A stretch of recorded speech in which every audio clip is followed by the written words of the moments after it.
depoimento de Francisco Marques Rocha, entrevistado por Imaculada Lopes e Daniel Savoy, São Paulo, 18 de outubro de 2003, realização Museu da Pessoa, entrevista do Museu Aberto.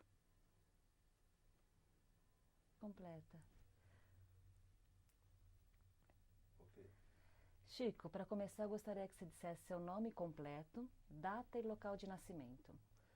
Meu nome é Francisco Marques Rocha, nasci em Belo Horizonte no dia 14 de julho de 1959. A tua família é de Belo Horizonte, Chico? A minha mãe é do sul de Minas, da cidade de Paraguaçu, que é ali vizinha de Varginha. E o meu pai nasceu na cidade do Rio de Janeiro, mas se criou toda a sua infância e adolescência na cidade de Angra dos Reis, no estado do Rio de Janeiro. Qual era o nome da sua mãe? Terezinha Marques Rocha. Você sabe um pouquinho da história da família da sua mãe?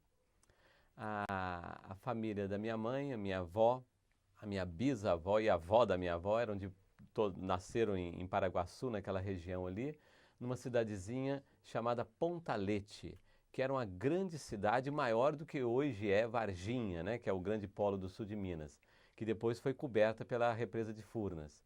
E são agricultores, todos eles, tanto os meus bisavós quanto a minha avó, e viviam nessa região, pequenos agricultores. Origem brasileira. Um minutinho só.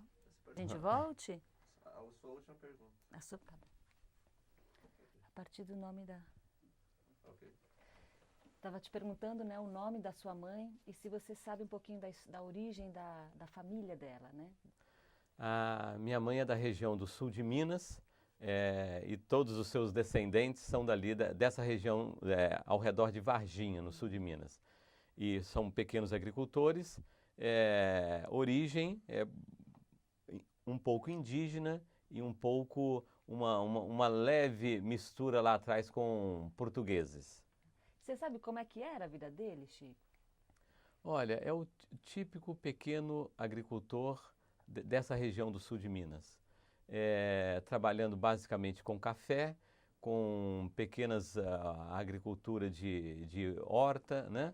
Ali na própria cidade, nessa região, e com o passar dos anos, alguns filhos foram mudando para Varginha, mudando para São Paulo para estudar ou por questão de saúde, fazendo esse típico percurso da migração brasileira, né? Da família que aos poucos vai se espalhando, principalmente para São Paulo e Rio de Janeiro, porque o sul de Minas, ele não vai para Belo Horizonte, ele vai para São Paulo e Rio, né? Como é que era o nome dos teus avós por parte de mãe? Da minha mãe é Maria Marques, e a Cândida, que é a Sacandota, né? Que é a avó da minha avó. Sacandota? O que você sabe sobre ela? Muita coisa. Sacandota, ela era uma mulher guerreira, né? Uma mulher, uma fibra, vivia sozinha, numa época em que uma mulher sozinha era difícil, e ela era uma médica popular. Ela cuidava de doentes da região e trabalhava e fazia alguns remédios, né? E esse remédio era feito a partir do bolor da laranja, isso em 1860, né? O que ela estava fazendo, na verdade, era penicilina. E é uma história interessante, porque quando me contaram essa história, eu falei assim, mas como? Então ela que foi a inventora da penicilina? Não, depois eu fui pesquisar essa história. A tecnologia medicinal a partir do bolor já existia pelo mundo afora, né? Então o tal do Fleming lá em 1900 e pouco, ele fez uma descoberta importante, organizou esse conhecimento, né? Agora essa tecnologia da medicinal, né, a partir do bolor, ela já percorria aí o planeta, né? E ela era uma médica popular, uma pessoa... Que fazia um preparo em casa, Em atendia casa as e pessoas... cuidava, e tinha outras tecnologias medicinais também, né? Outro exemplo. De curar feridas, a casa dela virava um hospital, as pessoas ficavam lá, né? Vinham feridas, vinham machucadas, doentes, com malária, e ficavam lá, ela tinha um pequeno hospital na casa dela. E que ela deve ter aprendido isso com quem? Uma cultura milenar, uma cultura que vai passando, né? O que hoje, por exemplo, se discute nessa questão da patente das plantas, né? Em que é uma cultura aí que hoje, representada pela cultura indígena, né? Que isso percorria. Ela tinha essa origem indígena. E ela né? teve muitos filhos, a tua bisavó. Teve 10 filhos. Entre esses filhos, a tua avó, A minha avó, que se chama? Maria. Maria. Maria Marques. E sobre a Maria Marques, o que Bom, você sabe? a Maria Marques é, para mim, uma pessoa especial. Com ela que eu aprendi a brincar com as palavras. Ela é uma pessoa que fez o curso primário na escolinha rural e pouca escolaridade, mas de uma sensibilidade muito grande. E brincar com palavras, esse jogo de palavras, por exemplo, Chico Gudico de Gurrunfico de Maracutico, Xiringa Butico. Antônio Ônio Serra Matutônio Catibiribônio Fifirififônio, né? Que é um jogo muito interessante de palavras e que ela fazia, e isso me interessava muito, né? Uma coisa que me encantava.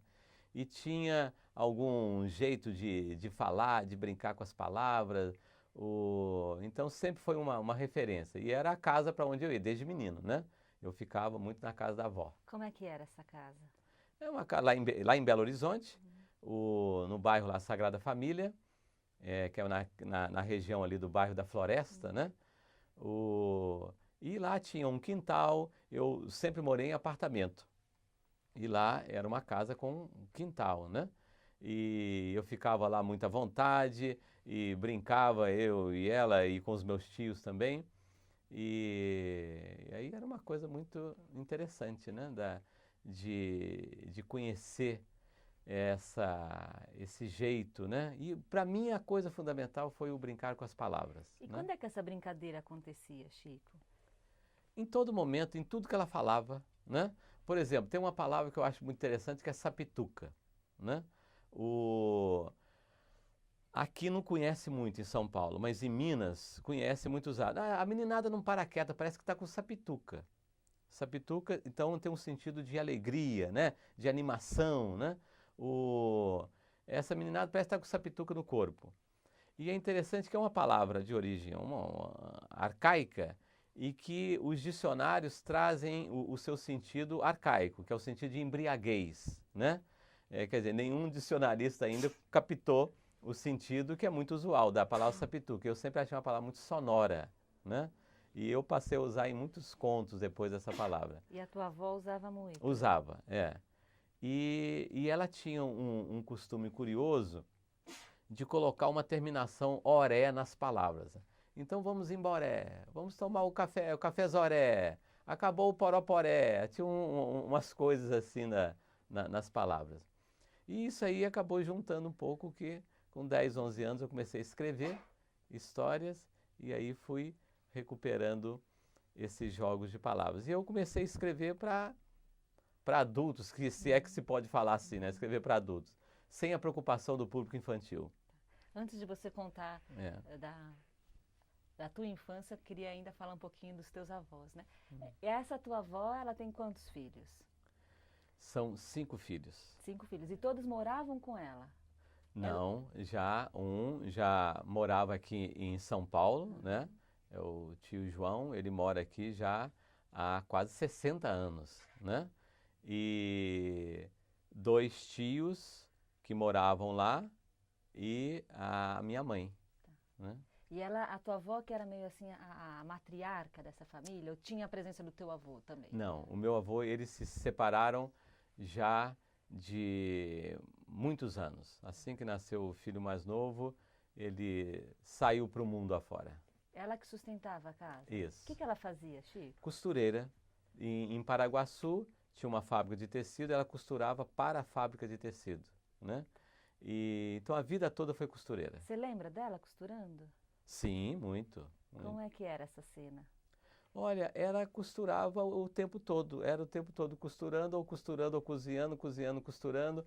Assistia, sentava no sofá para assistir novela e era costurando e tudo, costurando roupa, vestido, lençol, virol, né? Que é uma palavra também que não tem no dicionário, né? Virol é aquele lençol que é por cima a colcha que é por cima do lençol, que tem aquela virada, né? Chama virol. A fronha, pano de prato, bordar, até os últimos dias ela costurava. Tá. Né? E a tua mãe cresceu nessa casa, assim, isso já era para...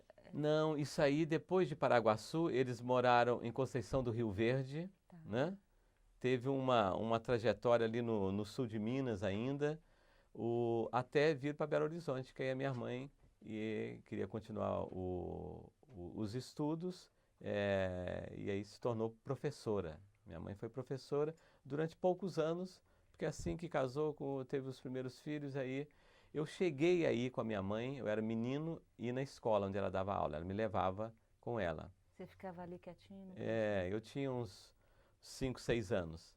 E logo ela já deixou de lecionar para cuidar só da família. Você falou que ela conhece o teu pai. Isso em que cidade?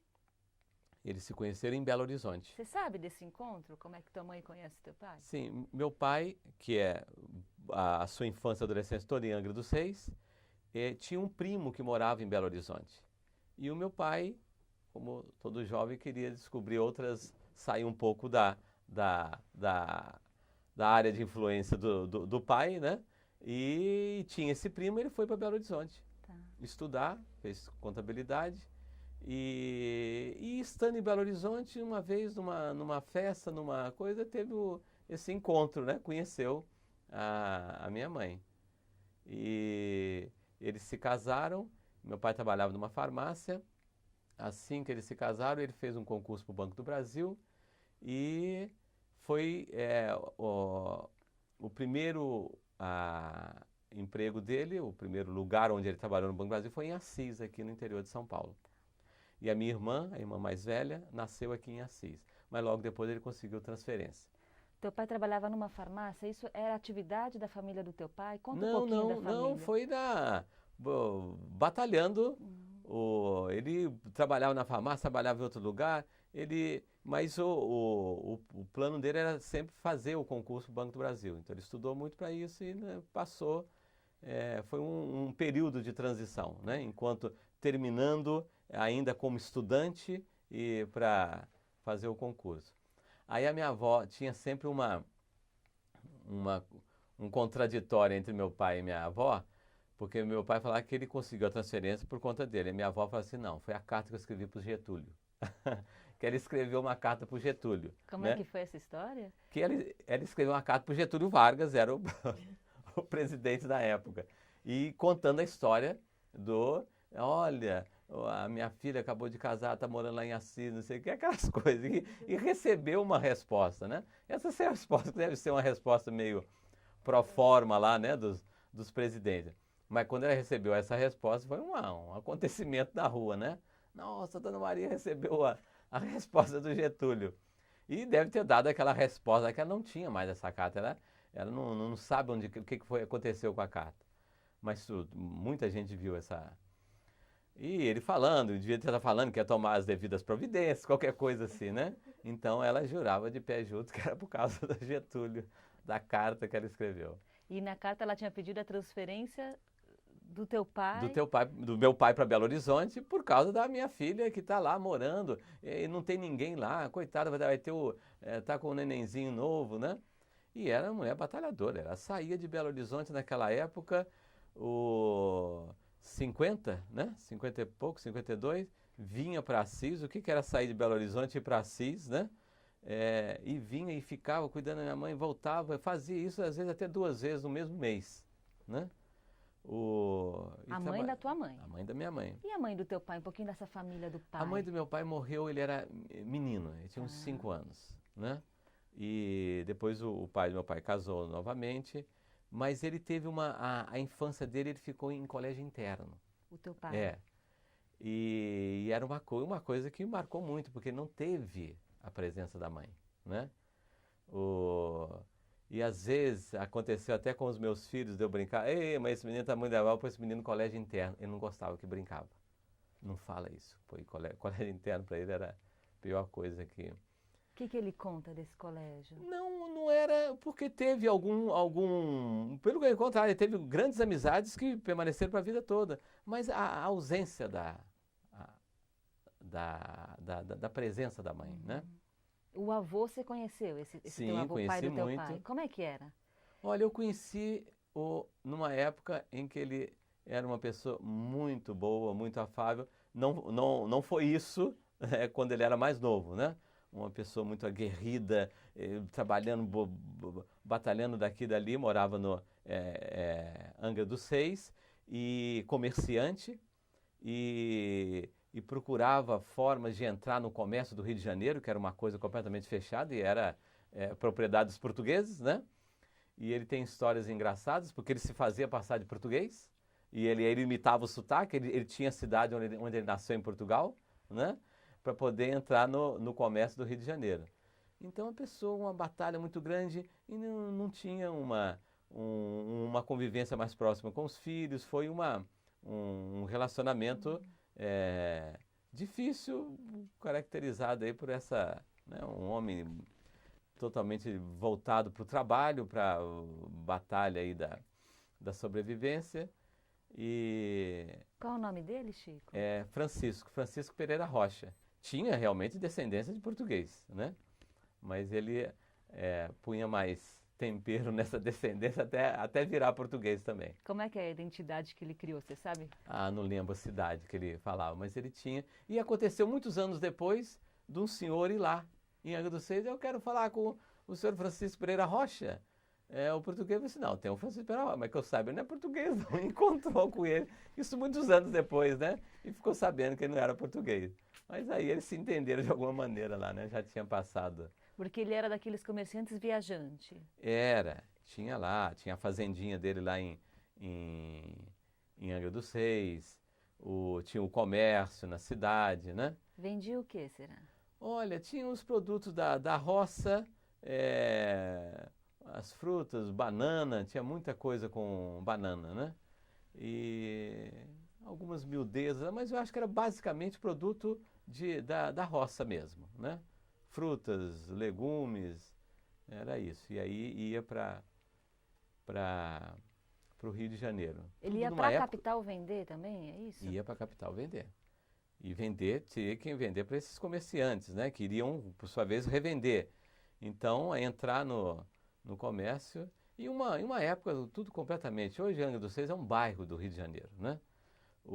Mas naquela época, e eu cheguei a pegar a estradinha velha, né? Que passava nos túneis, que vai um caracol no meio da montanha. E ele ainda pegou um período anterior a essa estradinha. Então, era uma época tudo muito... Você chegou a visitar esse lugar onde eles moravam, em Angra? Não, eu convivi muito lá. Como é que era? Olha, morava numa casa ali, numa das avenidas principais, uma casa grande, e tinha a fazendinha, como se falava, né? A roça lá onde tinha as plantações. E eu morei uma época em Angra. A minha família morou em Angra dos Seis, eu tinha lá 6, 7 anos. E depois moramos em Niterói também, então convivi muito. Depois que já estava morando em Belo Horizonte, ia muito em Angra dos Seis. Tem algum lugar mais marcante da cidade de Angra para você, dessa época de infância? Não, é o miolinho da cidade, é a cidade mesmo, muito pequenininho, né? Hoje maior, né? Cidade turística, mas é a coisa de andar na cidade. Eu ia a pé sozinho da minha casa até a casa do meu avô, né? Coisa que depois indo para a cidade grande, aí ficava na memória, nossa, né? Como é que era pequeno lá. E o teu avô saía carregando as coisas lá de Angra para a capital? Isso, tinha os Você tem ideia de como era essa viagem, Chico? Era de trem. Não tenho mais, mas era trem. E aí tinha os carregamentos lá, e era uma atividade de comércio, né? E ele contava muita história, muito... E o teu avô o teu pai saiu de casa do teu avô quando? Assim, você tem ideia de... Eu imagino que, não sei, uns 16 anos, 17 anos, né? E o ancoradouro dele era esse primo que morava. Belo Horizonte. Que é o movimento, né? Você vai para uma cidade, porque já tem um primo lá, já tem um sobrinho, um tio, e aí vai. E em Belo Horizonte, hoje, ele é um mineiro, porque ele incorporou, às vezes até é estranho a gente falar que ele nasceu no Rio, porque ele incorporou a mineridade em todos os sentidos, né? Da coisa mais calma, de falar pouco, de ouvir mais, né? De desconfiar, né? Então ele adora Minas Gerais. Você nasce em Belo Horizonte, Chico? Eu nasci em Belo Horizonte, mas eu me considero do sul de Minas, porque aí já disseram vários escritores que Minas são várias, né? E o sul de Minas tem uma característica que é a coisa ali dessa região do sul de Minas, de Varginha, Paraguaçu, né? Itajubá, Campanha, que é essa região. Então eu me considero dali, né?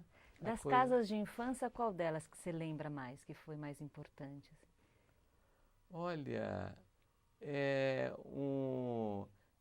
não era a casa que eu morei no bairro da Floresta. E a rua, como é que chama a rua? Bem ali perto do viaduto Santa Teresa, no bairro da Floresta. E ali era uma casa, é uma memória boa dali. Como é que você descreveria essa casa? É uma casa que não tinha um quintal de terra, mas tinha uma área boa, tinha uma garagem, tinha um fundo lá, o tanque, e uma época de menino, de brincar com os meninos da rua, com as minhas irmãs também, que são mais velhas, mas que a gente brincava. Era a típica memória de casa. Depois eu fui para apartamentos, né? Eu saí dessa casa, eu devia ter 5 anos. E a partir de então foram apartamentos. Eu tenho memória muito boa dos apartamentos também. De algum em especial? Eu morei ali na Rua Paraíba, a 2 quarteirões ali do Parque Municipal, né? Ali foi um período muito bom. Eu estudava no colégio, no Pedro II, uma escola pública, uma escola estadual. E morava ali, ia muito a pé, ia a pé para a escola, matava muita aula. Para fazer o quê? Eu matava a aula para ficar andando por ali, ir para o Parque Municipal. E uma vez eu estava no Parque Municipal, a minha turma foi fazer excursão lá e me encontrou lá no parque. E eu matava muita aula, ia para casa da minha avó. E era bom ir para casa da minha avó, que a minha avó perguntava, ela nem perguntava. O que está acontecendo? Às vezes ela lembrava, ô Chiquinho, mas você não tinha aula hoje? Tinha, mas hoje é feriado. Ah, é feriado. Ela não sabia se era feriado, a vida dela era ali na costura, né? Se você falasse que era feriado, ela acreditava. Então era muito bom, eu matava a aula. Uma vez eu estava matando aula na casa da minha avó, chegou minha mãe, né? E eu falei assim, mas ela está matando aula. Aí a minha avó ficou assustada. Que isso, Terezinha? Minha mãe ficou brava comigo, queria me bater. Ela entrou no meio, não, aqui você não vai bater nele não, o que é isso? Mãe, você não está vendo que ele está matando? Não, mas o que tem, Terezinha? Matar uma aula não tem problema não. Então, eu tinha... E aí foi um período interessante ali na Rua Paraíba. E eu tinha uma bicicletinha, andava de bicicleta. O meu pai e minha mãe ficavam desesperados, que eu subia Afonso Pena e descia de bicicleta até a rodoviária, né? Então foi um período que eu brinquei muito, né? Mas numa época que essa avenida era como? Assim, tinha trânsito? Tinha trânsito. Olha, a tendência é o seguinte, a gente vai crescendo, a gente vai falando, os nossos pais falavam para gente, não, hoje é perigoso, na nossa época era mais fácil. Aí hoje nós estamos nessa idade falando a mesma coisa para os nossos filhos. Os nossos filhos vão falar a mesma coisa para os seus filhos. Então essa tendência de apaziguar o passado, né? Não, era uma coisa muito movimentada, tinha muito trânsito, muito carro, e sem nenhuma... É uma época em que o carro fazia tudo, né? Hoje você tem ainda algumas leis que regulam, você tem um trabalho de conscientização nessa área. Na época não, lá fazia... E você ia com a tua bicicletinha no meio dos carros? Eu carros? andava no meio dos carros, eu andava o que era a BR-3 na época, né? Que hoje é a BR-68, que é que liga Belo Horizonte, Rio de Janeiro. Andava... Então foi um período muito bom, vida de apartamento, mas que eu brincava. Tinha um lote vago do lado, que a gente, os meninos do prédio, a gente jogava bola ali. Você era Então bom tinha- jogador de bola, Chico? Não, mas chutava lá, de alguma maneira. E, e uma vez nós estávamos jogando bola lá, os meninos menores, chegaram os meninos maiores e pediram para... e chegaram para expulsar a gente, né? E na hora que eles foram chegando, todo mundo correu e ficou só eu lá para enfrentar os grandões. Aí um deles falou assim, tira o time. E eu entendi que era para mim escalar o time, quer dizer, transformar os dois times que nós estávamos jogando em um time.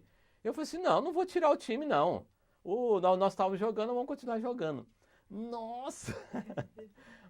Ele se assustou depois que eu fui entender, né? E a turma estava lá sentada. Nossa, o Chico está enfrentando a turma lá. E eu tinha entendido que ele estava até cedendo. Não, tudo bem, então joga um time aqui. Mas não, era para tirar o time. Depois ele me deu um safanão e eu saí de todo jeito. Então tinha um lote vago ali que a gente jogava bola. Depois mudei para um outro um apartamento na Fernandes Tourinho, que aí já é no bairro ali Santo Antônio, em frente à igreja Santo Antônio, quase esquina com a Avenida Contorno. Foram muitos anos ali também.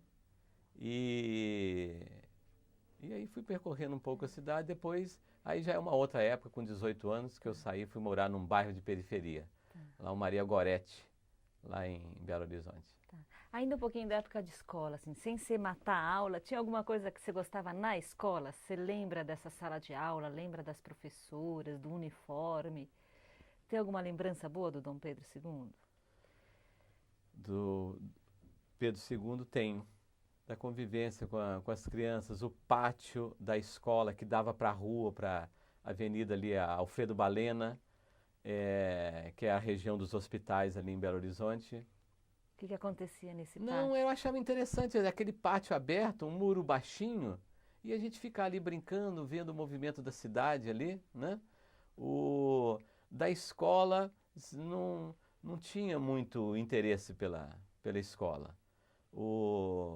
A hora da merenda lá, porque tinha a merenda das crianças carentes, né? Tinha a sopa, tinha um café, e eu queria tomar aquela sopa lá. E aí criou um problema na escola, porque eu não podia, eu não estava na categoria dos carentes para ir naquela fila. Aí a minha mãe foi conversar. Aí ela deu uma contribuição para a escola para eu poder tomar a tal sopa lá Achava interessante aquilo lá, gostava daquela sopa lá que era dada.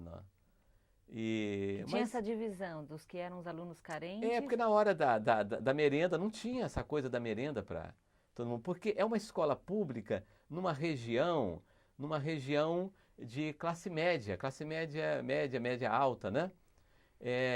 Vinham muitas crianças que moravam na periferia ali da região do Alto dos Minérios, né? E que é hoje o bairro Vera Cruz, em Belo Horizonte. E então vinham crianças assim, mas não tinha essa política, né? Da merenda para todos. Hoje escola pública tem a merenda para todos, independente de quem pode. Então tinha essa divisão. Então tinha, e eu queria ficar. E aí criou esse problema lá administrativo, e minha mãe foi lá, ela doou um dinheiro para a caixa da escola para eu poder tomar a sopa. Então, a minha lembrança era ao redor da escola, né? O trabalho escolar em si, a vida escolar. Tinha uma professora em que eu cheguei até a pegar aula particular com ela. Ela morava ali numa rua perto, ficava 2 quadras do Palácio da Liberdade. Depois, lembrando dessa professora, ela devia ser uma pessoa muito dedicada, que devia ter uma história na área da educação, porque quem dava aula no Pedro II não era qualquer professor, era já uns professores já de elite, e eu acho que aqueles que com mais tempo tinham até o privilégio de poder escolher o Pedro II, pela sua localização, né? E era uma pessoa muito interessante. Eu cheguei a ter umas aulas particulares com ela, menina, nem sabia o que eu estava fazendo, ela ficava encantado lá com outras coisas. E de vez em quando ela me levava para casa no carro dela, um carro com motorista, um negócio assim meio... achava interessante. Ela ficou muito amiga da minha mãe. Mas sempre foi. A minha lembrança de escola não tem nada mais ligado ao fazer pedagógico, né? É tudo assim meio ao redor. Sempre fui meio marginal e rebelde em relação ao trabalho desenvolvido pela escola, né? Fazia de alguma maneira, dava um jeito, né? Mas não tenho muito... Você falou que se encantava com outras coisas. O que é que te encantava nessa época, Chico? Com o prédio, com as amizades, com as coisas, com a possibilidade de matar a aula. Eu matava muita aula, né? Pelo gosto de matar a aula? De ficar andando pela cidade. Ali, onde hoje, como é que chama aquela avenida?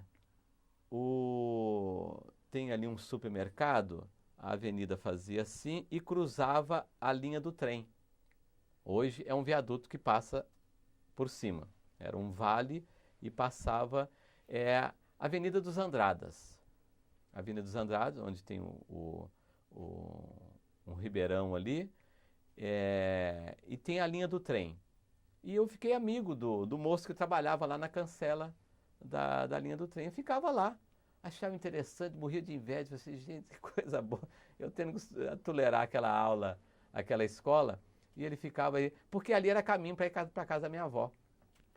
Então eu ia a pé do Pedro II, que é ali na Avenida Alfredo Balena, e a pé para a casa da minha avó, que era na rua Conselheiro Lafayette. E você gostava dele, que ficava ali controlando? Ficava ali, aí contava umas histórias, e depois eu continuava a pé para a casa da minha avó. Você gostava da profissão dele ali? Não exatamente da profissão, uma coisa meio mágica, né? Uma pessoa que fica ali levantando a cancela para os carros passarem, né? Vendo a cidade, uma coisa calma, né? Eu sempre tive uma coisa mais calma, por influência da minha mãe, da minha avó também. Gostava uma posição de quem está fora, né? Observando a vida, né? Uma posição assim de quem está observando a vida.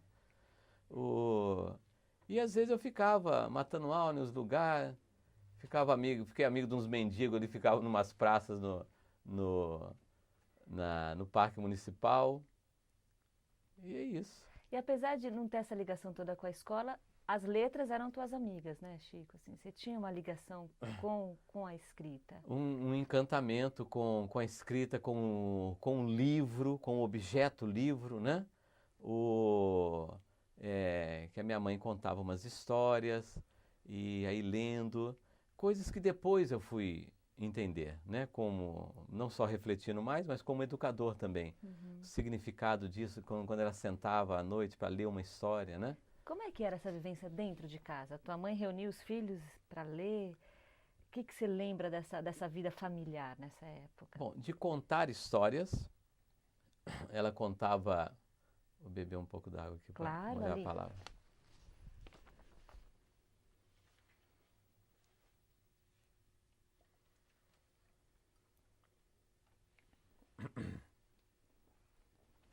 De contar histórias da vida, né?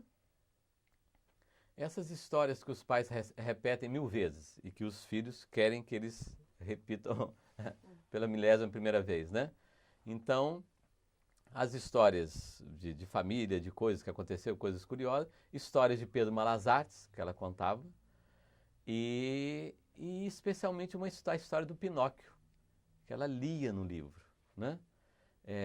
E lia pra gente, contando e com uma inflexão que aí mexia com ela a coisa da educadora, da professora que era ela. E também da coisa da sensibilidade, né? Ela tem uma sensibilidade, uma coisa... Então isso marcou muito, né? Você tem alguma história que era a tua favorita? A história do Pedro Malas Artes, que ele vivia andando pelo mundo. E era uma coisa que isso me encantava, uma pessoa que vivia andando pelo mundo, que eu vivia matando muita aula. Olha que eu sou parente desse Pedro Malas Artes, porque eu vivo andando. E que ele não tinha morada e que às vezes estava com fome, precisava comer. Aí ele bateu na porta de uma mulher e pediu um pouco de um café com leite e um pedaço de pão. Aí a mulher deu um café com leite, um pedaço de pão, só que ele bebeu o café com leite muito rápido, sobrou pão. Aí ele bateu na porta de novo, pediu mais um pouco de café com leite para acabar com o pão. Aí acabou o pão, sobrou o café com leite. Aí bateu de novo, pediu um pouco de pão para acabar com o café com leite. E com isso ele comia bastante e ia embora. Né? Ela sempre repetia essa história, porque a gente pedia, né? Então essas coisas, né? Isso tocava muito. Há pouco tempo, no encontro com educadoras, uma professora se lembrou da professora que contava histórias na sala de aula, que lia história. E que a memória que ela tem não é a memória da história, é a memória do momento em que a professora tirava os olhos do livro e olhava para a turma. A lembrança que ela tem é do olhar da professora, quando ela tirava, olha que interessante, né?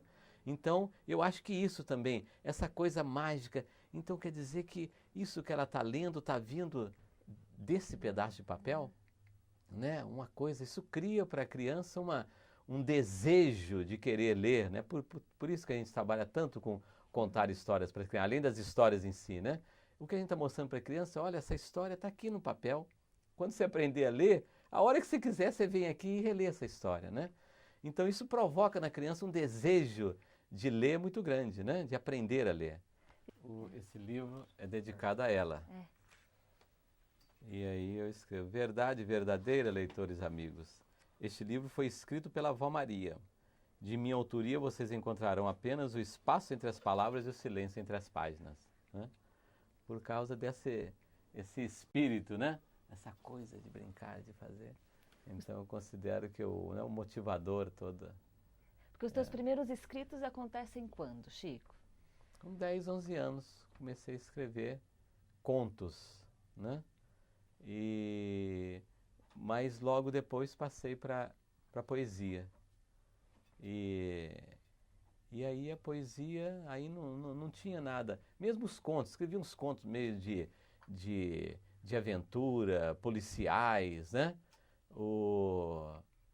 E me encantava a coisa de escrever, mas tinha um ritual para escrever, isso com 11 anos.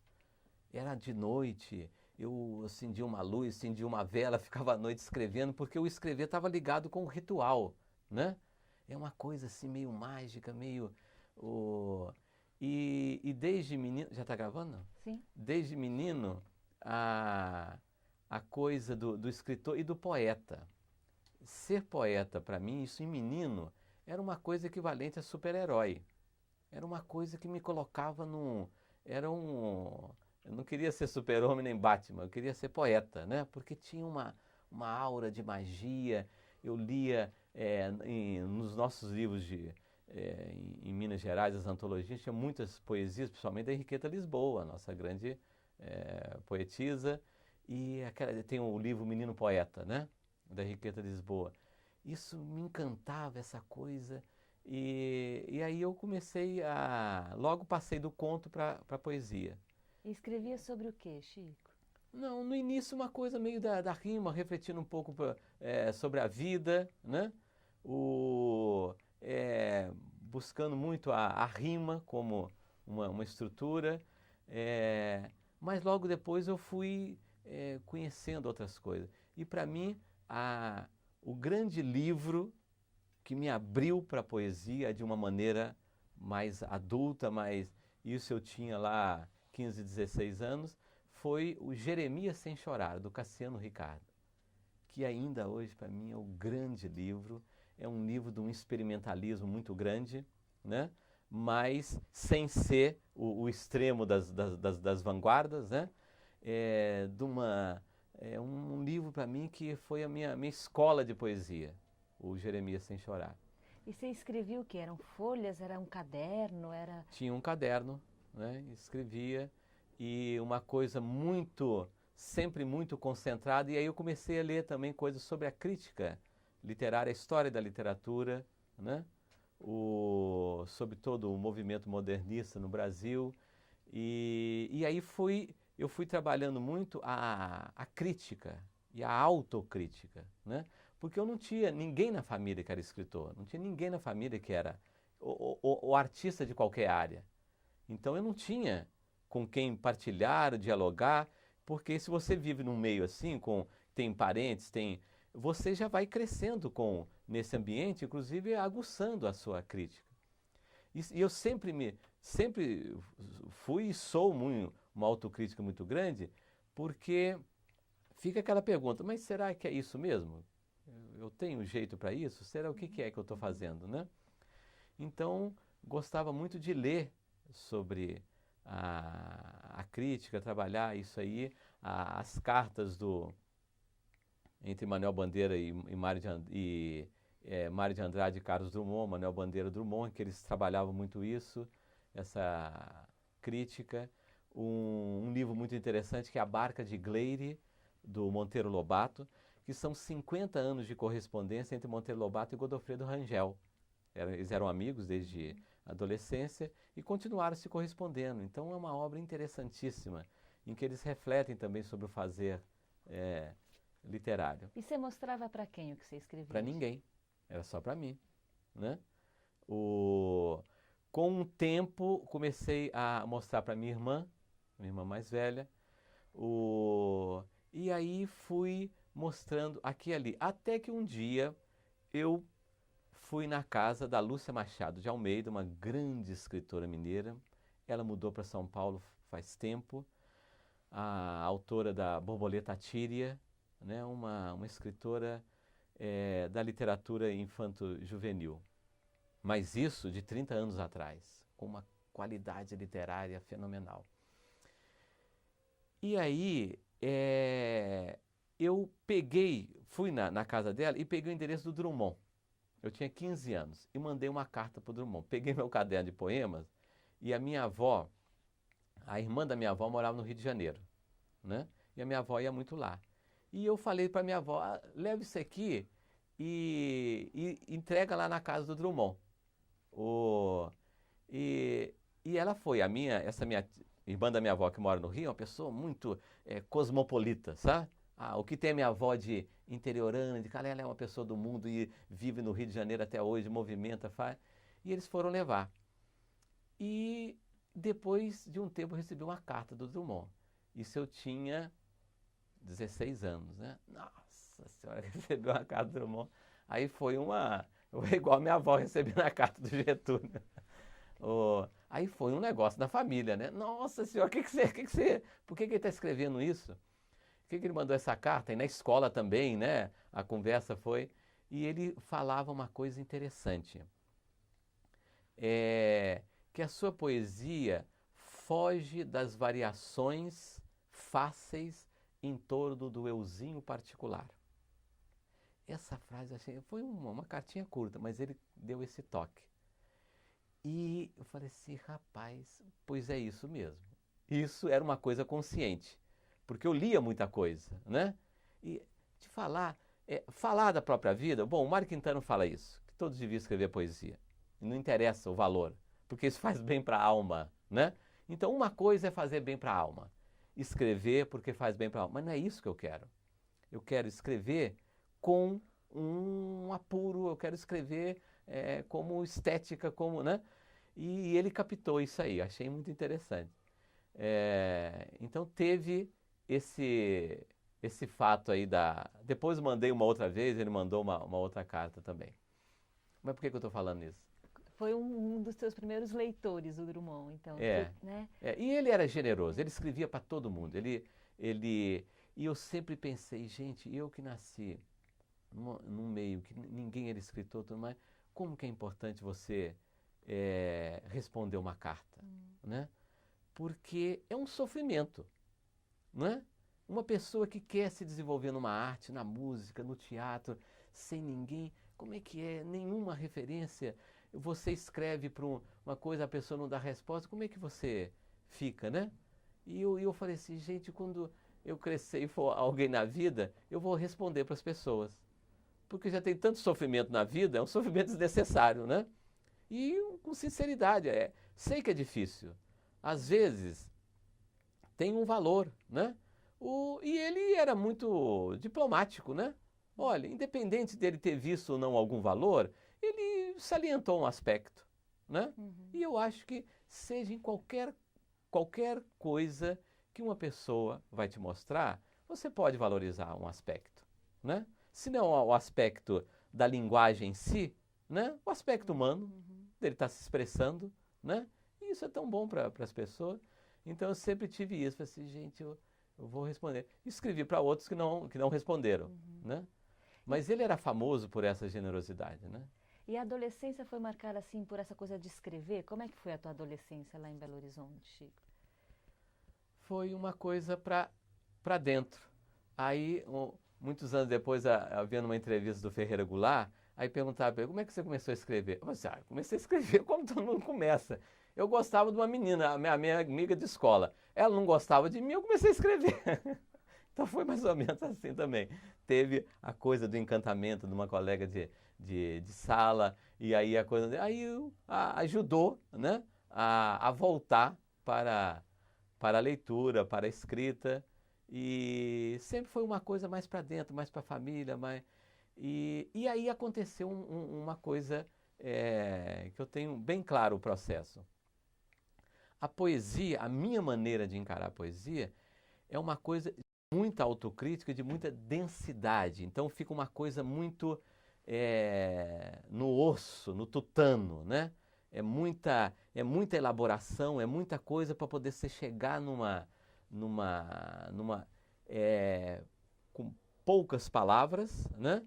E muito denso, e é uma coisa que esgota. Não é à toa que é raríssimo. Eu acho que quase não existe um poeta que é só poeta, né? Tem que ser alguma outra coisa para poder respirar. Ele é um romancista, ele é contista, ele mexe com teatro, ele faz crítica literária, porque é uma coisa sufocante. Essa maneira de encarar a poesia, né? que é muito comum, uma coisa densa. E é uma coisa muito sufocante. E aí eu descobri o teatro de bonecos. Teve uma vez em Belo Horizonte um festival de teatro de boneco, eu fui assistir. E aí eu perguntei para um cara de um grupo, eu queria fazer isso aí. E ele falou assim, então procura um livro chamado Como Fazer Teatrinho de Bonecos, da Maria Clara Machado, editado pela Agir. E eu fui lá, né, achei esse livrinho, ensinava a fazer com papel, massa de papel, e tinha umas histórias e eu comecei, né? Você lembra do primeiro boneco que você fez, Chico? Sim, era de massa de papel. Não tinha muita coisa com a manual, assim, uma habilidade. E fiz alguns e logo comecei a brincar, fiz uns teatros de boneco. O primeiro foi lá no quintal da casa da minha avó. E logo depois, porque eu ia muito no sul de Minas, lá na região de Paraguaçu, com meu tio, menino, né? E eu descobri lá a cabaça, a cabacinha, que no sul chama porongo, porunguinha, que é um material muito, né, é um fruto, ele é oco, tem umas sementinhas, e eu comecei a perceber que eu podia fazer a cabecinha do boneco de cabaça. E desde então, meus bonecos são todos de cabaça. E aí eu comecei a fazer tudo assim, eu aprendendo comigo mesmo, né? Onde que você fazia, Chico? Como é que era essa oficina de fazer bonecos? Não, eu fazia lá em casa mesmo em apartamento, fazia a massa de papel, fazia os bonecos e apresentava lá na casa da minha avó, no quintal, chamava a vizinhança. E na escola, aí começou aquele negócio. Na escola, o Chico fez umas brincadeiras de boneco, vai ter um negócio aqui, domingo de manhã com as crianças aqui da escola, você não quer apresentar? Eu fui, e aí a coisa foi ganhando, né? Sempre informalmente. Nunca trabalhei profissionalmente, né? Acabou, hoje profissionalmente, porque está misturado com o meu trabalho de formação de educadores. E aí é uma outra história, porque isso também foi ganhando um contorno de espetáculo. Hoje eu apresento espetáculos também, né? Só voltando um pouquinho, essas apresentações, as primeiras lá no quintal da tua avó, como é que era essa cena, Chico? Fiz um palquinho, né, uma armação lá com um pano, e tinha a história lá da bruxa moderna, uma bruxa lá que queria um negócio, alguma coisa lá de derrubar as árvores. Tinha uma historinha que era o time de futebol, o Cruzeiro e o Atlético, né? Dois amigos que iam com os pais assistir um jogo no Mineirão. E Só que quando eles se encontraram, cada um estava com a bandeira de um time. E um não sabia que o outro torcia para outro time. Cada um ia com a bandeira de um time. Um era Atlético, outro era Cruzeiro. E eles começam a brigar. E aí não vão no Mineirão assistir o jogo, né? E aí depois um vai aos poucos, vai lá, tenta refazer, porque eles não foram no jogo. Vão ficar à tarde de domingo em casa. Então eles acabaram retomando a amizade, apesar de um torcer para o Cruzeiro e outro para o Atlético. E era uma história que envolvia a participação da plateia, né? Todo mundo ficava sentadinho no chão, como é que era? É, sentado no chão lá. E nessa hora tinha muito ligação com a plateia, né? Não era uma história... Porque a minha ligação com as coisas acabou sendo muito literária. Então, quando eu comecei a me interessar com teatro de bonecos, eu descobri um livro, que depois eu fui saber que era a grande referência no Brasil do teatro de bonecos, que é Fisionomia e Espírito do Mamulengo Nordestino, do Hermilo Borba Filho. Grande intelectual, grande escritor, contista. E ele fez esse grande estudo sobre o teatro de bonecos, de maneira geral, mas focalizando o mamulengo pernambucano. E ali ele descreve as características, o jeito, a maneira, e vem inclusive várias peças, né? E com o tempo até tirei alguns personagens de lá. Tinha um professor Tiridá, tira daqui e põe acolá, que é um personagem famoso aí do teatro de boneco popular. E a tua avó, como é que ela ia reagindo a isso tudo, Chico? Ela me ajudava em tudo, a costurar as roupas dos bonecos. Até bem pouco tempo ela me ajudava a fazer, né? E os teus pais? Bom, a minha mãe gostava. O meu pai ficava preocupado, meu Deus, o que vai ser da vida desse menino fazendo essas coisas, né? A preocupação compreensível. Na época não, na época eu achava aquilo uma... mas a vida dá voltas, né? Hoje ele olha para mim vivendo disso, fala assim, quem diria que você ia viver disso também? Eu também vivo dos bonecos, né? Tem outras coisas. Como é que isso foi caminhando, Chico? Quer dizer, você continuou produzindo e isso foi... Você se dedicava cada vez mais a isso? Passando de ano na escola e foi seguindo? Como é que foi esse caminho? Olha, na quinta série eu tomei bomba, que aí eu fui estudar no Colégio Arnaldo, né? E vivia matando aula também, mas só que eu não podia sair da escola, eu matava aula dentro da escola. Eu subia numa árvore lá e ficava lá na hora do recreio, né? Aí vinha o seu Moraes, que era o padre lá, ele vinha com uma vara de bambu e batia na árvore, né? E aí, com o tempo, outros meninos batavam aula comigo. Então, ele saía batendo a vara lá na árvore para todo mundo descer. E nesse ano, tomei bomba. E aí, eu mudei para uma outra escola, que é o Dom Silvério, que é um colégio dos maristas. E aí, eu emendei. Aí, eu tomei jeito de uma maneira pragmática. Comecei a passar de ano. Fazia as coisas lá e passava de ano. Isso foi até a primeira série do ensino médio, que aí eu comecei a me envolver com o movimento secundarista, né? União Municipal dos Estudantes Secundaristas, com teatro, e aí na segunda série tomei bomba. E aí eu mudei de escola. Qual era o momento do movimento secundarista nessa época? Isso aí nós estávamos em 75. Era uma época ainda da ditadura, muita coisa. Nós fazíamos um jornal na escola. Esse jornal, uma vez, a direção da escola proibiu distribuir o jornal. E aí nós fomos lá na sede da UMES, editamos uma edição resumida do jornal e distribuímos dentro da escola, né? Você lembra do nome do jornal? Diuturno. Brincava com a coisa do diurno e noturno, né? Porque a gente tinha a escola noturna. Então, esse jornal foi recolhido, eu mexia com teatro, aí já tinha um envolvimento com a coisa política, né? De um momento da época, de participar de várias coisas na cidade que estavam acontecendo. Como é que era Belo Horizonte nessa época, Chico? Olha, poucas coisas a vida cultural completamente sufocada pela própria ditadura e pelo momento, né? Também que Belo Horizonte tinha poucas coisas, mas era o movimento estudantil nas faculdades, nas universidades que tinham lá alguma coisa de resistência, de teatro, de música, de literatura, né?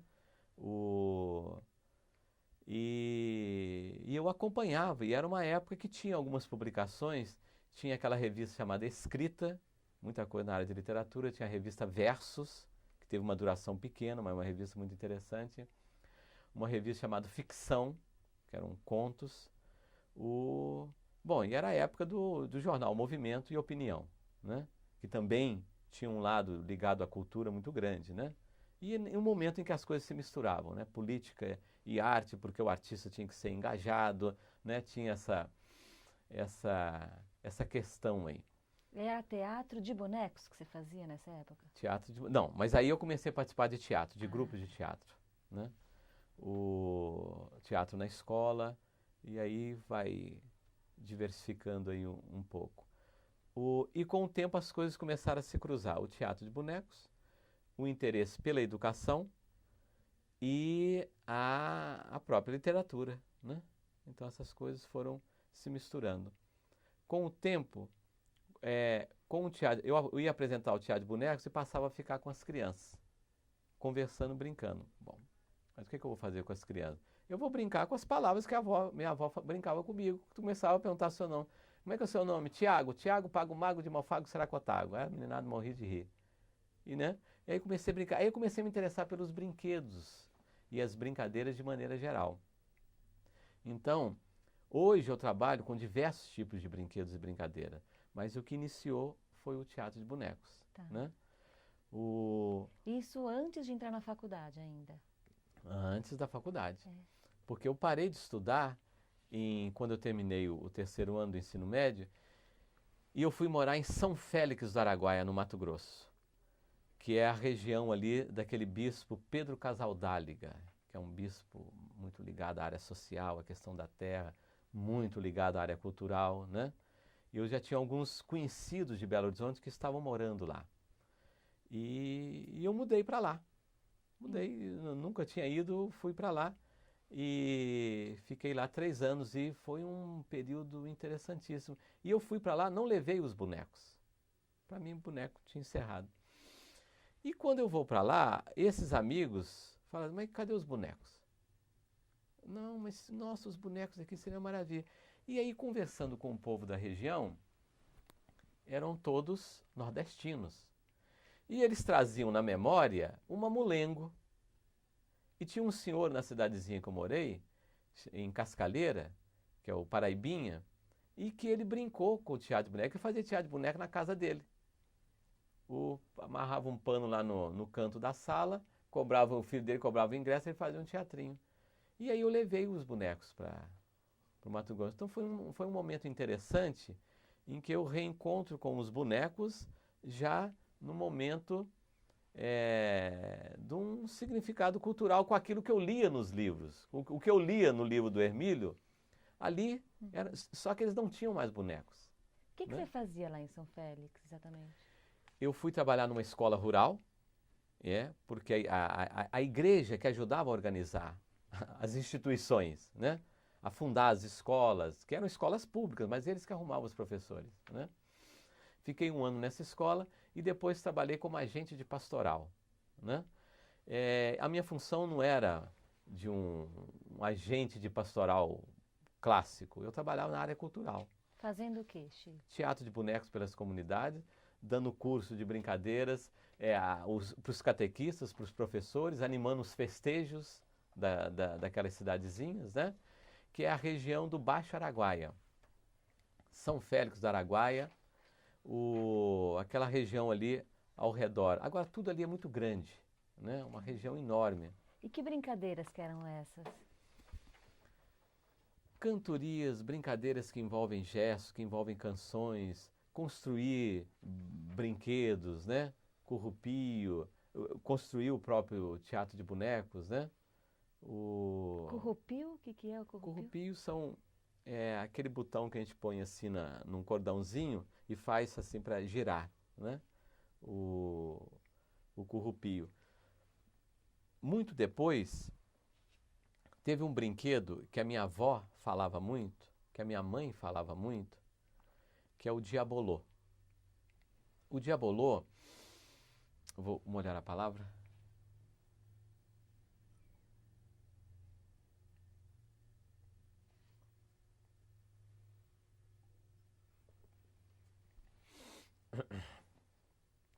Esse jabolô, diabolô, diavolô ou jabolô. A minha mãe e os meus tios brincaram muito com esse brinquedo. Minha avó também.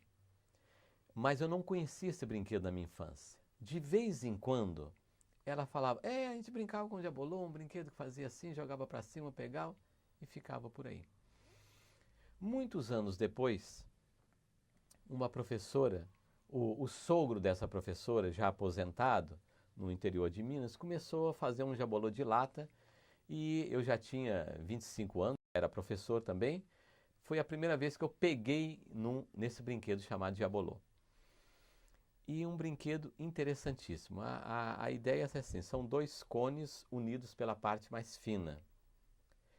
Duas varinhas ligadas por um cordão. Você faz girar essa peça no cordão, joga para cima e pega, né? Um brinquedo de uma riqueza fenomenal, tanto do ponto de vista individual quanto coletivo, porque ele se transforma num jogo em grupo também, né? Na França, no final do século retrasado, o jabolô chegou a ser uma modalidade de esporte, com campeonatos nacionais, né? Principalmente do vôlei. Na época dos nossos bisavós, jogavam muito vôlei com o jabolô, né? Dois times, a rede no meio, no lugar da bola, cada jogador tinha as varetinhas e jogava o jabolô para lá. E aí foi uma coisa interessante, que aí eu comecei a descobrir várias coisas sobre o jabolô, né? Tipos de jabolô diferentes. Então, no espetáculo que eu apresento hoje, tem uma parte que é a coleção de jabolôs. Tem jabolô de coco, jabolô de chuveiro, jabolô de chapeuzinho de aniversário, jabolô de tampa de panela, porque jogavam jabolô de tampa de panela na época dos nossos avós e bisavós, e fui descobrindo várias coisas ao redor do jabolô e também descobertas literárias, né? No livro Baú de Ossos Gente, como é que eu vou esquecer o nome do grande Pedro Nava? Pedro Nava, esse memorialista, escritor lá de Juiz de Fora, ele fala sobre o jabolô em 1911 em Juiz de Fora. Então, Pedro Nava falou sobre jabolô, Monteiro Lobato, numa das cartas para Godofredo Rangel. Tem uma poesia do Vinícius de Moraes que fala do jabolô, tem um poema do Portinari, tem quadros do Portinari em que ele mostra os meninos brincando com o jabolô.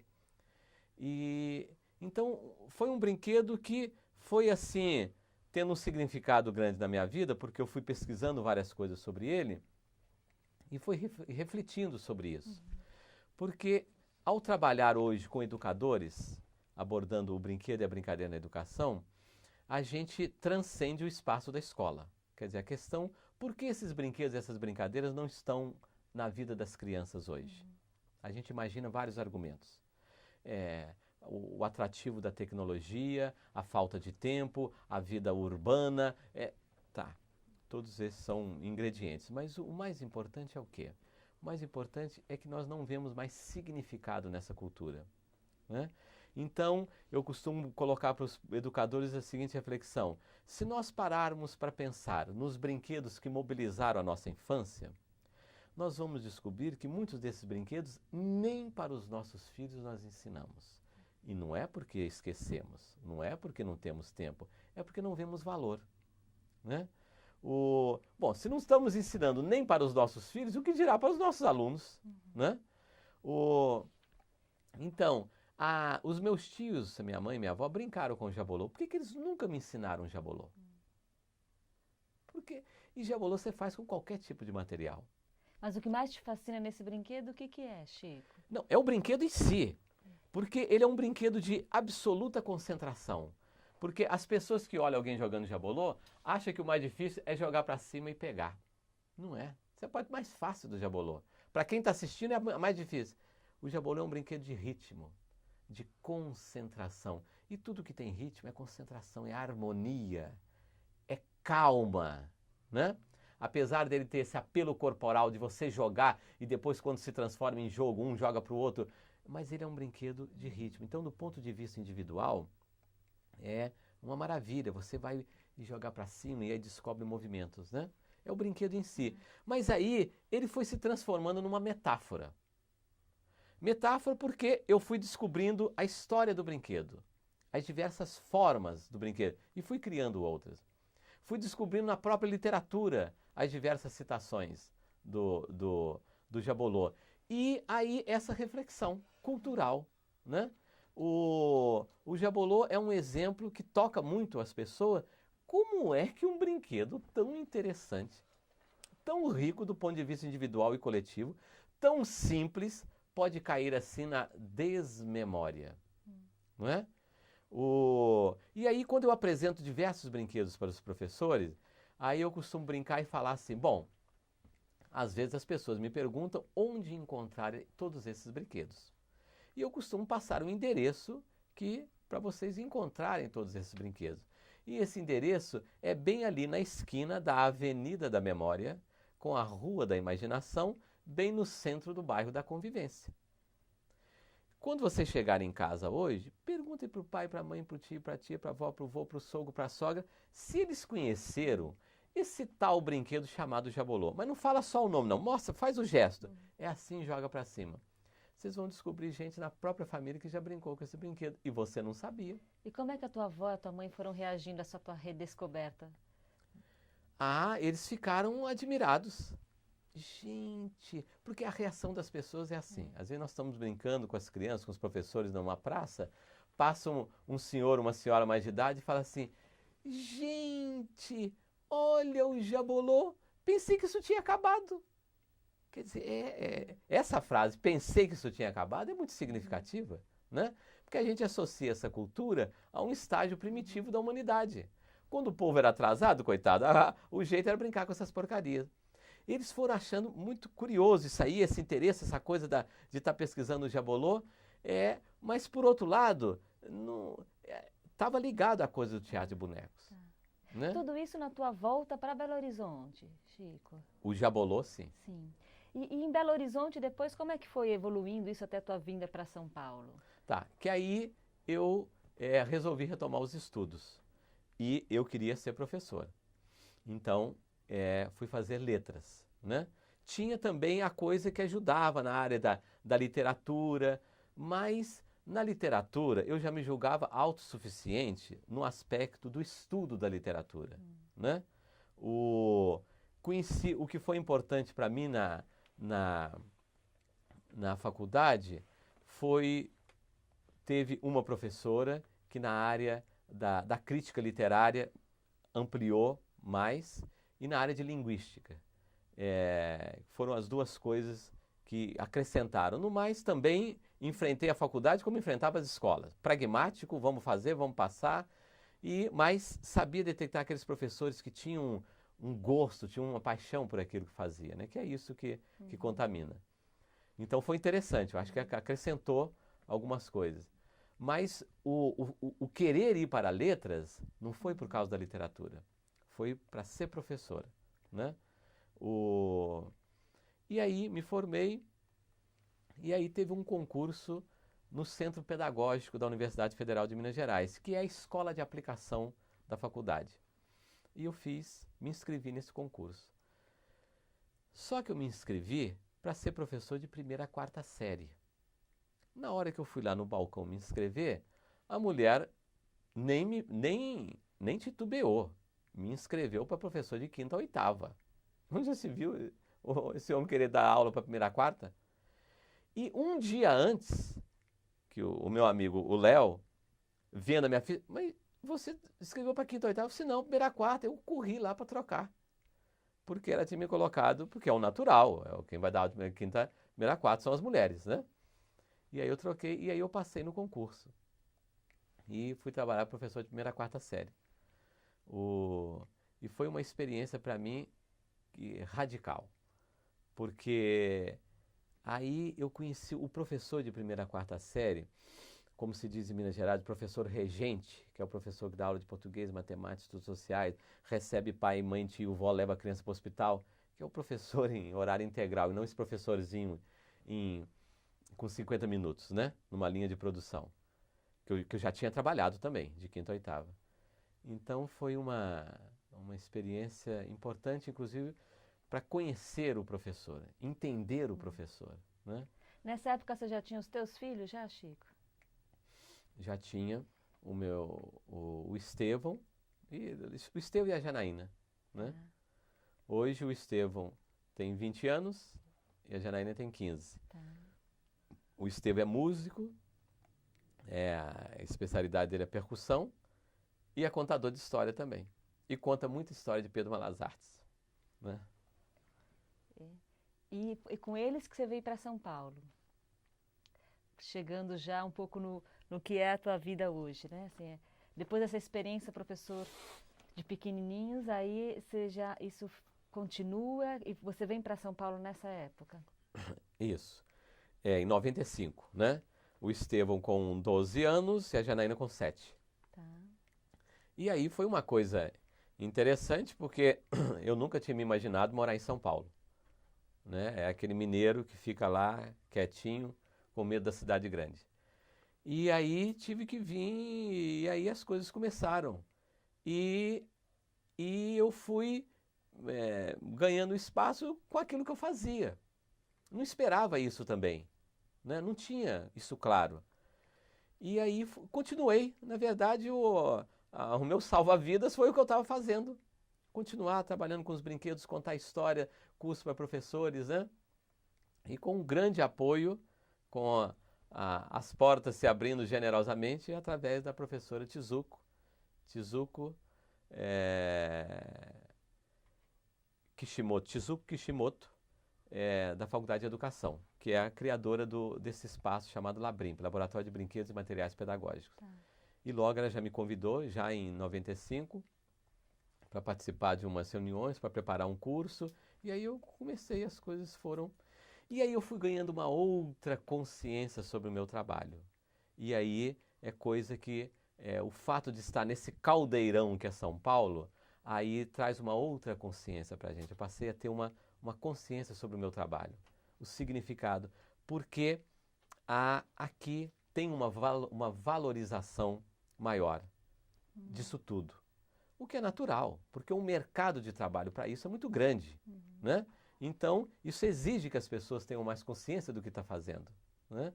E aí uma coisa puxa a outra, ao ter mais trabalho nessa área do que eu tinha lá. Porque lá em Belo Horizonte, esses trabalhos sempre corriam no paralelo.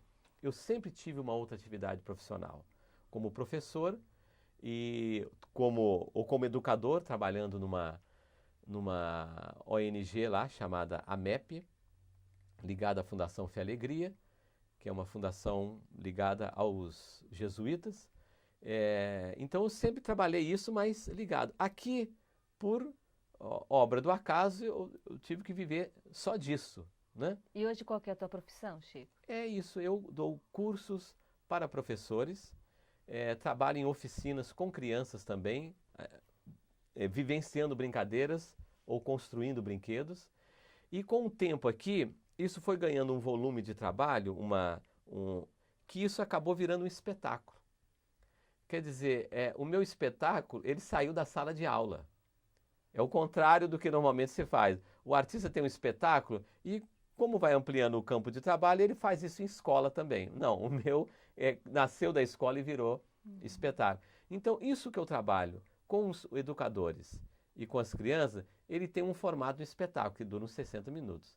E o que eu faço é contar histórias, trabalhar com algumas canções que envolvem gestos, mostrar os brinquedos, mas mostrar os brinquedos dentro de uma coisa meio teatral, uma coisa de história, né?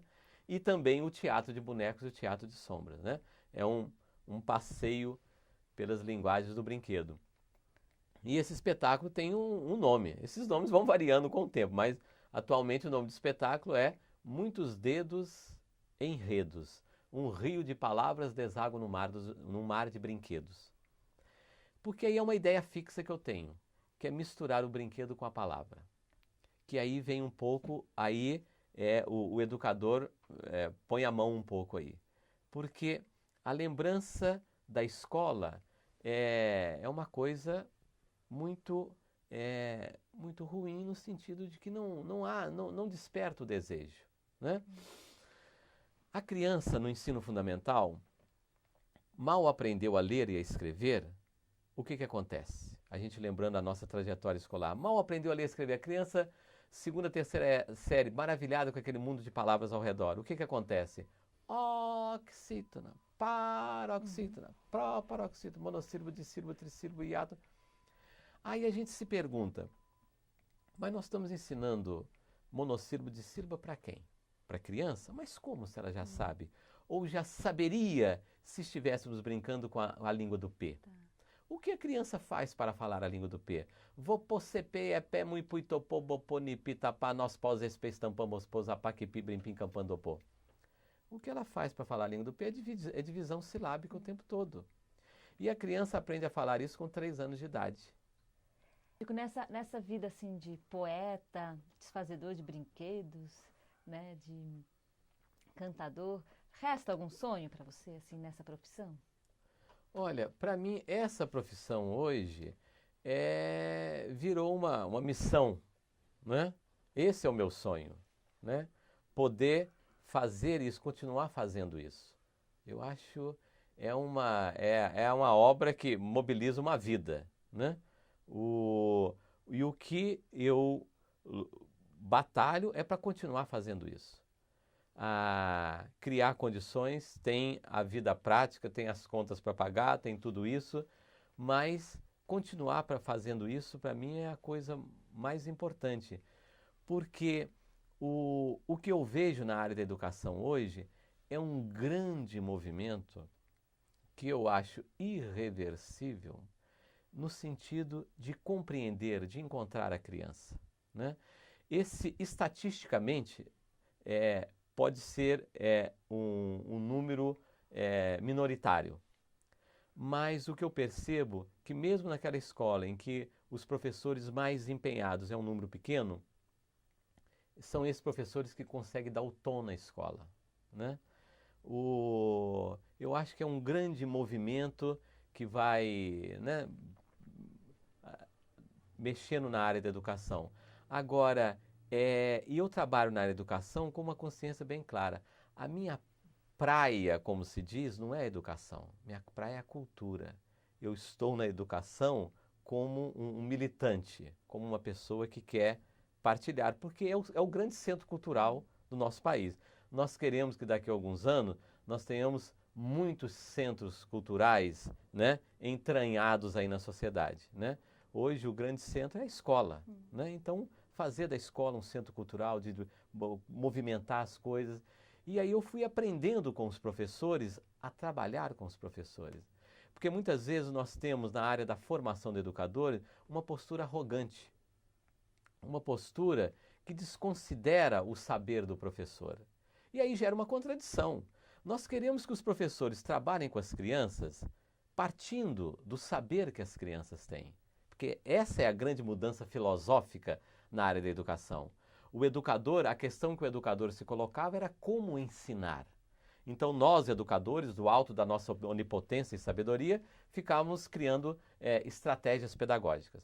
Hoje a nossa pergunta primeira é como a criança aprende.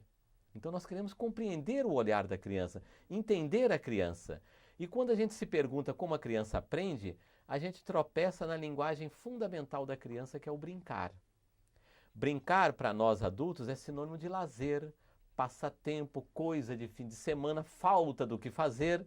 Para a criança, o brincar é uma questão de sobrevivência. É o único recurso que ela possui para compreender este mundo, para interpretar, para interferir nesse mundo. Brincar é a maneira da criança pensar, né?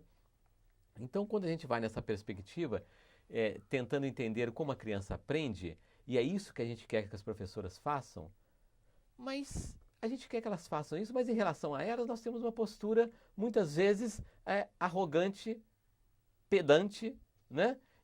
Como se a prática da professora fosse simplesmente uma prática autoritária, uma prática mecanicista. Não, temos que partir da experiência dela. E ao trabalhar com o brincar, a gente trabalha com a infância. Então a gente trabalha muito com a memória da professora, né? E aí acaba tocando nesse nervo da própria infância, né? Falando em memória, e você, o que você achou de ter contado um pouco da tua história pra gente hoje? Olha, eu achei muito boa. É uma coisa que está sempre presente por causa dessa perspectiva de abordar a infância, que está sempre presente, né, nos encontros com os educadores, um pouco no que eu escrevo também, né? Tem essa mistura da memória com a ficção. E eu acho que eu falei coisas aqui que eu nunca tinha falado, né? De uma maneira meio caótica, né? Porque a gente, como escreve, gosta de pensar e repensar muito. Então, a maneira meio caótica acaba sendo boa também, porque sem prever muito acaba saindo coisas, às vezes até mais sinceras, né? Para finalizar, você gostaria de ler aquele trechinho? Receitas e moldes? É. Vamos ver aqui. Receitas e moldes. Minha avó e minha mãe sempre labutaram na culinária e na costura. Duas criativas e irreverentes costureiras e cozinheiras. Cresci entre gigantescas folhas de moldes e grossos cadernos de receitas. Apesar de tantas receitas e moldes, vovó e mamãe sempre foram de inventar moda, alterar ingredientes, inverter os cortes, desmanchar, desconfiar, descobrir. Em primeiro lugar, vou falar da mãe da minha mãe. Vó Maria gostava de sapecar a terminação oré nas palavras. Vai chover, vamos embora. Vou levar a maquinoré para consertar. A gramática desta língua, entretanto, sempre foi uma coleção de enigmas. Cuidado, oré, perigo tem. Estou indo, vou só pegar o deré. Corre, avisa que acabou o poroporé. Afinal, qual a regra para esta colagem de sufixos? Pó vira poroporé. Documento vira deré. Cuidado vira cuidadoré. Várias hipóteses vêm sendo analisadas. Depende da tonicidade da palavra. Depende do número de sílabas. Depende do ritmo da frase. Influência de algumas línguas indígenas. Depende do dia, da hora, do interlocutor. Ela era muito cuidadosa com as suas tristezas.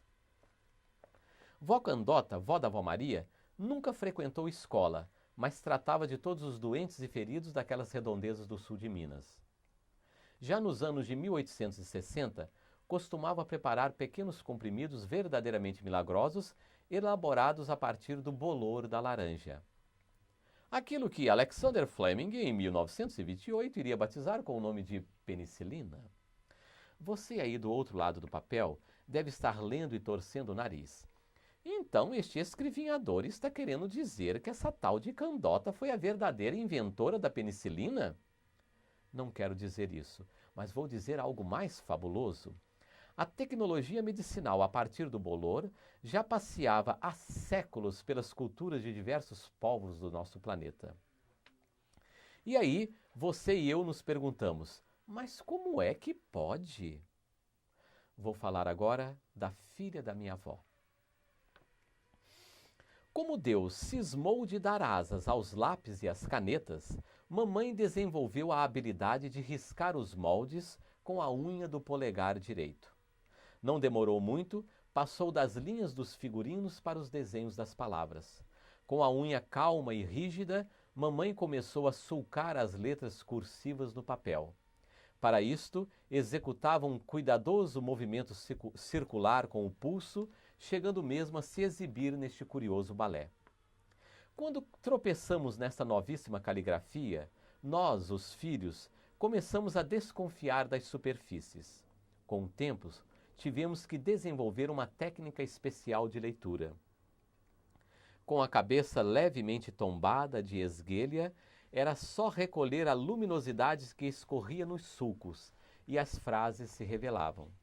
Podíamos, assim, descobrir qualquer recado unhagrafado na capa da revista, na tampa da caixa de camisa, no desenho do calendário, no batente da porta e até numa página em branco.